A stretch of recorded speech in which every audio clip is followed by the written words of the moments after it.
So guys, nag-hand breeding tayo kasi nangitlog na tong female ito guys. Ito lang ang female dito. Ito. So yun, 4 na male ang nilagay ko dito. Itong isa yung pinakamalaki. Tingnan nyo guys. Parang wala nang itlog. Wala nang lumabas. Okay na yan. So yan.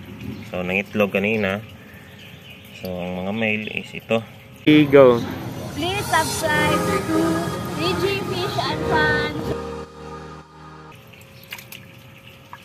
Laki diba? Tapos ko na tong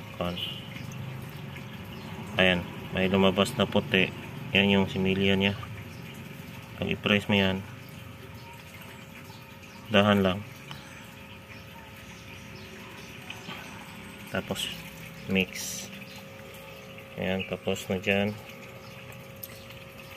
Ito, tapos itong male na maliit. Ito yung mga shogun guys. Wala na mapiga. Kanina piga na yan. Dito ko lang yan nilagay, tapos sinusundan sila. Yan yung sign na ng itlog. May mga koi pa dito guys. Yung iba nga na-damage yung isang female kulas kahapon lang kasi nangitlog din. Tapos pag nangitlog, susundan niya ng mga male na goldfish. Tapos ang koi is yun yung mga magdadala, akalain niya pagkain. Ayun na dedo. So kailangan ko na talagang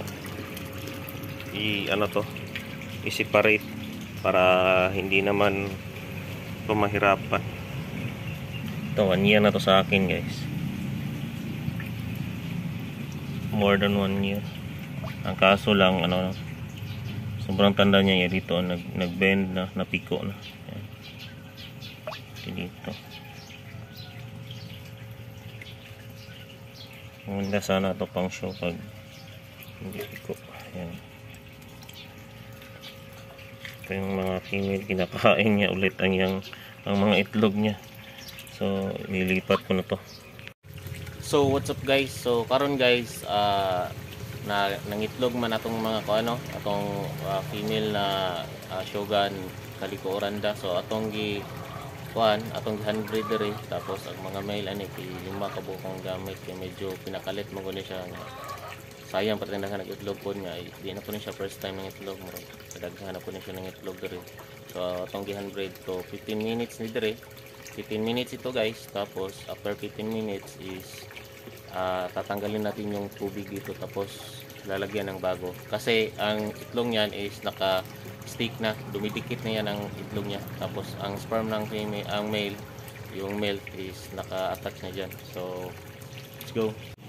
So ayan, kita nyo mga itlog yan yellow yan.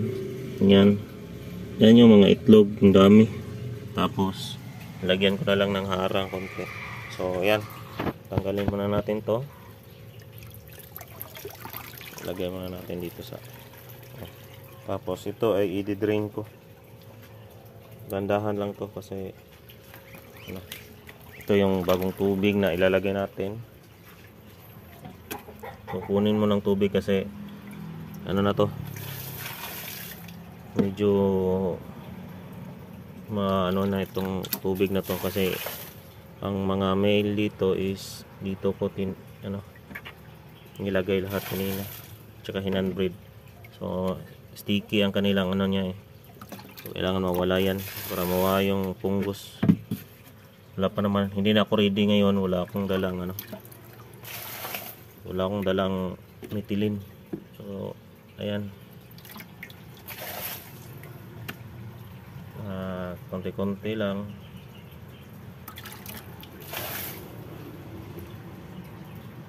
So yung itlog, don't worry kasi yung itlog is nakadikit na yan.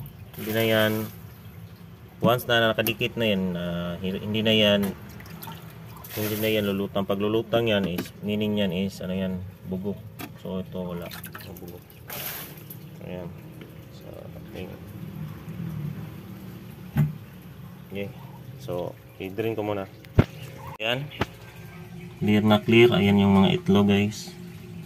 Dumidikit yan. O, empty na yan ha. So, hindi na mamamatay. So, ayan. Lagyan na natin ng tubig dito. Tapos, ilagay muna natin ito. Balik. So, dito natin ibubuhos sa gilid. Ayan. Ayan. Kakunti-kunti. May itlog na rin to kunti. So, ayan. Kunin ko lang to. Ayan. So, buhos natin ng konti. Pakunti-kunti lang. Dito. Dandahan. Ayan.